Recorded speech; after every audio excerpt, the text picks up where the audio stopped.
Hello and welcome to Gardening with Ben's award-winning podcast, as voted by Grow Your Own magazine and by my followers and listeners. So if you're new to the podcast, make sure you click that subscribe button to stay up to date with all our podcasts, listen back to all our previous episodes, sit back, grab a brew and let's enjoy today's episode.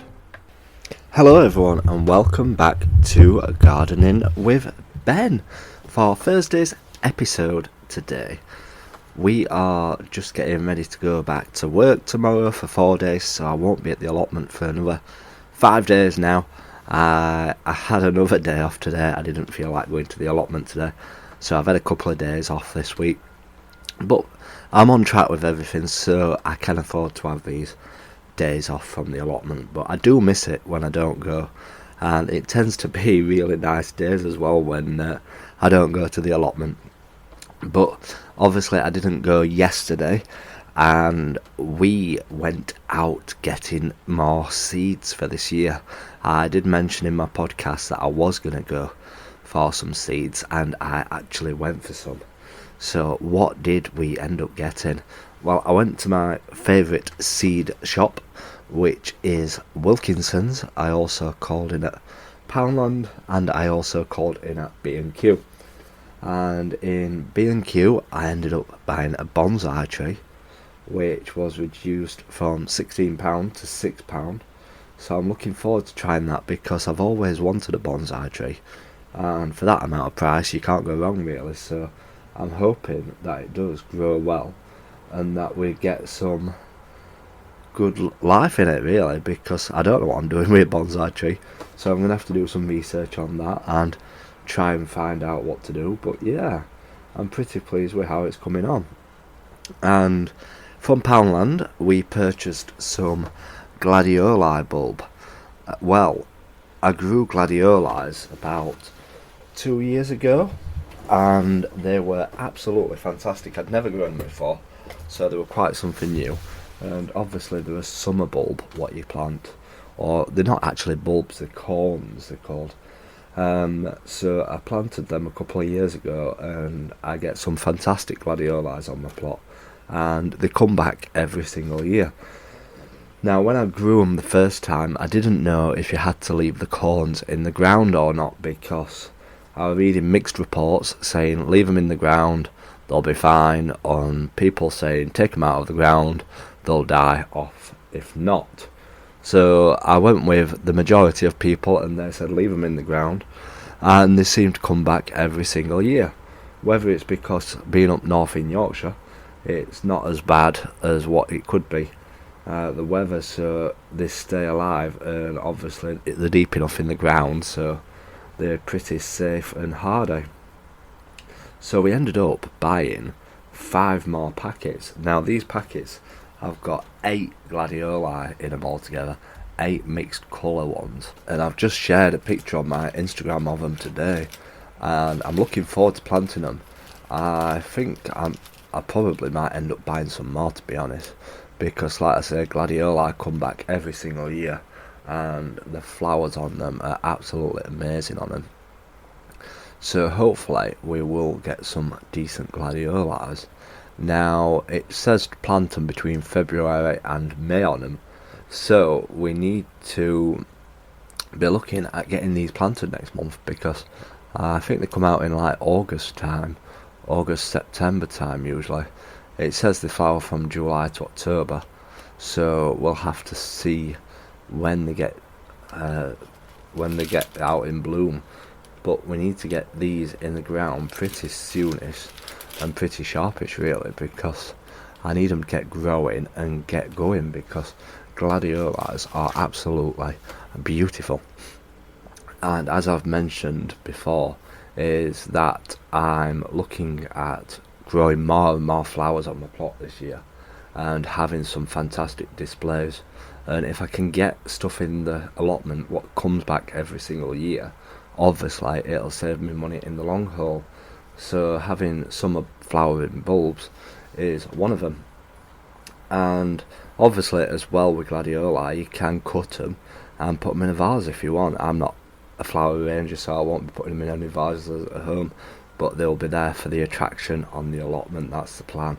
So hopefully we get some really beautiful displays come the summertime, and I really want to get a good patch of gladioli growing, because again, the bees will love them because they can get inside the flowers and get that pollen. That is what gladioli are good for. So yeah, I may end up buying some more, but we'll see how we get on with planting these. But like I said, I got these from Poundland. They seem to be the cheapest for getting the gladioli bulbs. So if you're looking for some gladioli bulbs, get to Poundland and get them purchased. Unfortunately, I don't have a discount code, but £1 is cheap enough for 8 bulbs. So yes, get down to Poundland and get these bulbs. So what else have we purchased for the flowers? Well, altogether we spent £23 on flower seeds, which isn't bad for the amount of flower seed packets that I've purchased. If you saw my Instagram post yesterday, you will see how many flower seeds I've purchased. Now I'll let you know what I've purchased. I'll go through them quite quickly. But we've got some sweet peas, which are different colours. We've got different variety of colours. As you know, I do love growing sweet peas, and we had some fantastic displays last year and the year before down on my allotment, so I was really pleased with them. I've got some calendula, and they have been my best thing that I've grown for flowers for the allotment, because they self-seeds as well. Once they've finished flowering, they'll send out their seed heads and they'll pop open everywhere. A lot of people say once you've got them you can't get rid of them, but I don't mind them. They're brilliant, and they send out loads and loads of flowers, and it's absolutely stunning on the allotment. All the yellows, the oranges, and the best thing that I've added to my plot. And yeah, I highly recommend growing calendulas. Then I've got some dahlias. Now I follow somebody else on Instagram, Green City Fingered Boy, I think it is. Yes, that's one. Green Fingered City Boy, and he's doing a grow along of growing dahlias. Everybody's buying the same seeds from Wilkinson's, so I've purchased some to grow along with him, and they'll be planting them, I think it's the end of February, live on their Instagram. So I'm going to be joining in with that and seeing if I can grow some stunning dahlias along with them, and see if I've got any green fingers in growing dahlias, because they're absolutely beautiful dahlias, fantastic, and they are quite easy to grow from seed as well, so yeah, you can't go wrong with them. And then I've got some echinacea. That's how you say it. I'm not very good at all of saying these names whatsoever, but it's a hardy perennial, which means it will come back every single year once you've sown it, which is good, because once you've got it for life. So hopefully it will keep on growing. So they look absolutely beautiful. They've got some pink flowers on them.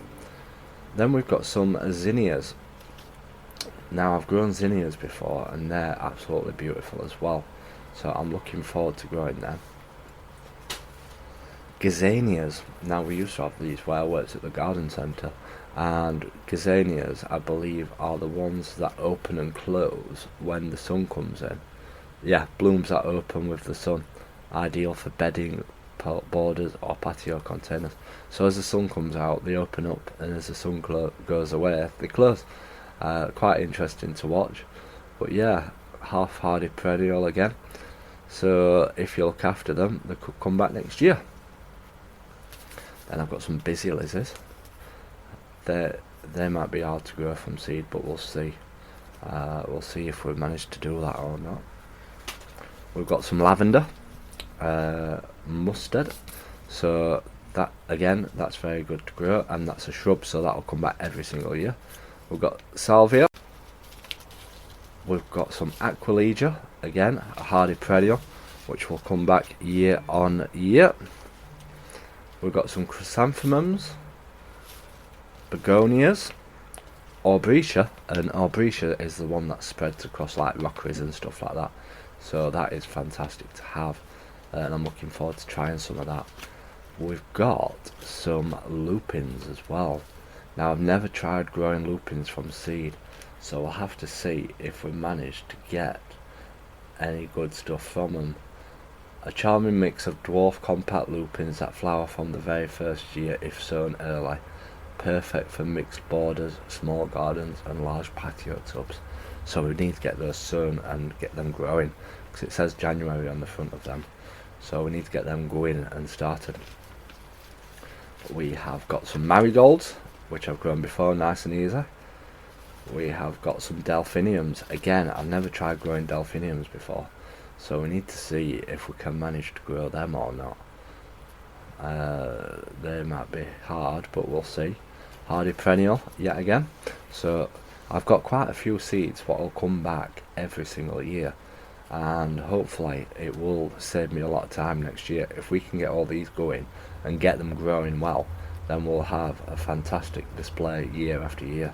We've got some petunias, we've got some pansies. I grew some pansies from seed last year and they did really well, and they're still flowering now, so we'll get those sown and grown. And then some rudbeckia, again I think that's perennial, yep, half hardy perennial. So yeah, some great stuff. And some foxgloves. Again, the bees absolutely love foxgloves, so I'm looking forward to growing them as well. So I've got loads of different stuff that I'm trying this year. Usually I do like to try different varieties of fruit and vegetables every single year, but this year I thought I'd go for the flowers and try lots of different flowers this year. You can grow 25% flowers on your allotment, so that should be enough. I'm not obviously going to grow every single plant from the seeds what grow, so I'll pass some around to friends and family and let them have some.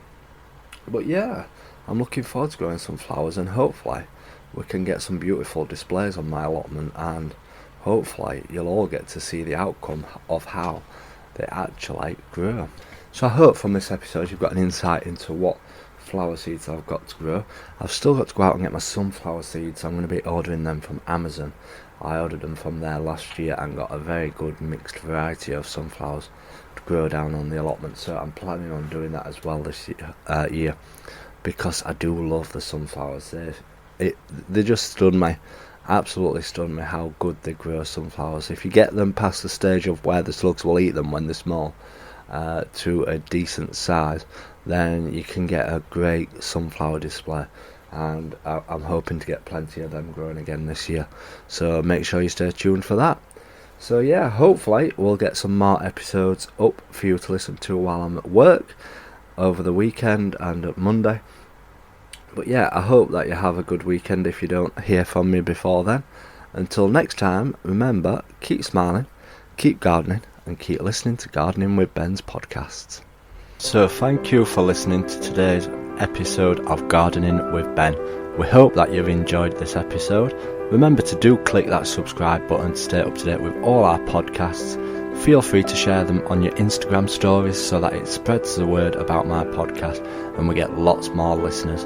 Feel free to check out my social media sites, Facebook and Instagram as well, Gardening with Ben, and also my YouTube channel, to stay up to date with all my handy videos, how-to videos, and sharing my tips and advice. And feel free to check the link as well in the description for my Gardening with Ben t-shirts. Lots of funny gardening design t-shirts in there for you to purchase at great prices too. So thanks again, and as always, remember, keep smiling and keep gardening.